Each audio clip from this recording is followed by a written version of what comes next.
नमस्कार दोस्तों, आज की इस वीडियो में हम बात करेंगे एक बहुत ही अहम टॉपिक पर, दैट इज़ अस्थमा क्या होता है एंड खास तौर पर ये क्यों होता है, इसके अंदर क्या ऐसा होता है कि एक व्यक्ति को सांस लेने में दिक्कत होती है और बहुत सारे अलग अलग लक्षण दिखाई देते हैं। देखिए, सबसे पहले अगर आप ये समझ गए कि अस्थमा क्या है और क्यों होता है तो शायद आप ये समझ पाएंगे कि इसको ठीक करने के लिए हमें क्या करना है। तभी आप जान पाएंगे जो ट्रीटमेंट आप ले रहे हैं या कोई ट्रीटमेंट जब आपको दे रहा है तो वो सही है या नहीं। तो चलिए शुरू करते हैं। सबसे पहले अस्थमा असल में समस्या क्या है। अस्थमा एक हमारी श्वास से जुड़ी बीमारी है जिसे दमा भी कहते हैं। अब इसमें दिक्कत क्या आती है? सांस लेने में प्रॉब्लम होती है, छाती में जकड़न महसूस होती है, घबराहट होती है, कई बार नाक में से सीटी जैसी आवाज आती है जब आप सांस लेते हैं। ये सभी लक्षण होते हैं किसके? अस्थमा के। लेकिन ऐसा होता क्यों है इसको समझते हैं। हमारे जो एयरवेज है, ये जो गला है, ये हमारा ट्रैकिया होता है और ट्रैकिया आगे जाके ब्रोंकाइज और ब्रोंकीहोल्स में डिवाइड हो जाते हैं। असल में जो अस्थमा है, जो दमा है, ये समस्या है हमारी ब्रोंकीहोल्स की। क्या दिक्कत है? असल में ये जो ब्रोंकीहोल्स होते हैं, ये एक पाइप जैसी, आप मान लीजिए पाइप जैसी चीज़ होती है।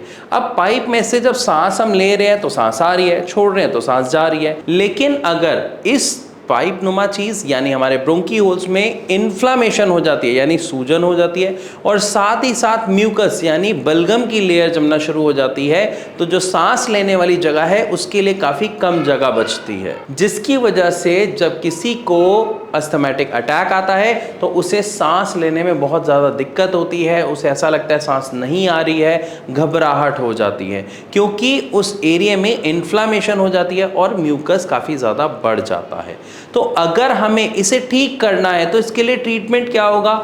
ऐसी मेडिसिन जो एंटी इन्फ्लामेटरी हैं। अब मेडिसिन के नाम पे हम सबसे पहले कहाँ जाते हैं? एलोपैथिक डॉक्टर के पास।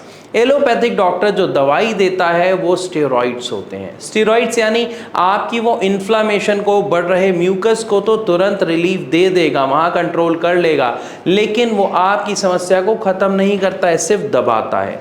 जैसे ही आपने मेडिसिन छोड़ी, आपकी समस्या फिर वापस आ जाती है, बल्कि उससे ज़्यादा बढ़कर वापस आती है। इसीलिए बहुत सारे लोगों को एक समस्या होती है, साथ ही साथ एक डर आ जाता है कि मुझे अस्थमा हो गया, अब ये कभी ठीक नहीं हो सकता, अब मेरे को हमेशा ज़िंदगी भर सांस लेने में समस्या का सामना करना पड़ेगा। लेकिन ऐसा नहीं है।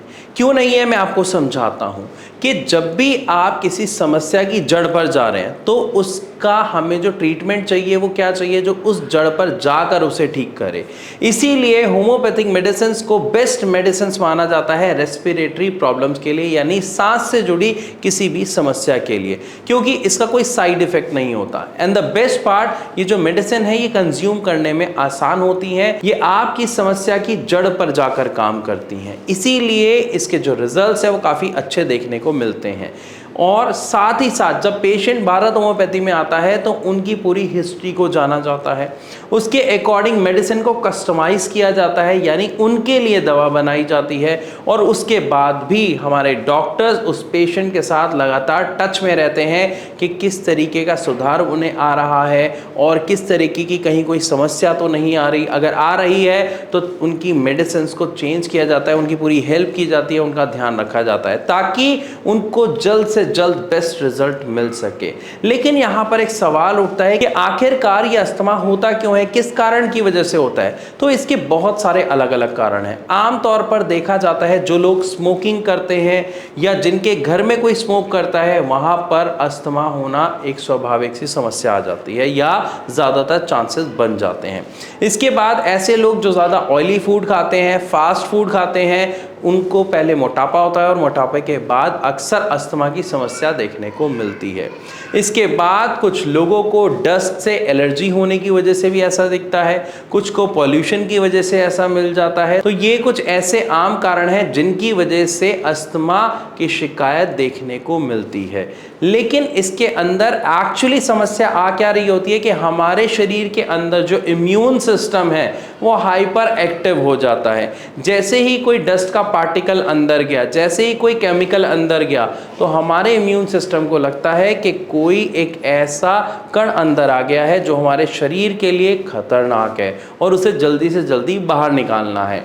तो वहाँ पर हमारा इम्यून सिस्टम इन्फ्लामेशन क्रिएट कर देता है ताकि वो कण सांस के द्वारा आगे अंदर एल्वोलाई तक ना जाए और हमारे सांस लेने के जो मैकेनिज्म है उसको नुकसान ना पहुंचे। और साथ ही साथ वो म्यूकस की लेयर बढ़ाना शुरू कर देता है ताकि वो कण आपके ट्रैकिया में ही ट्रैक हो जाए, चिपक जाए और फिर बलगम के द्वारा, म्यूकस के द्वारा बाहर निकल जाए।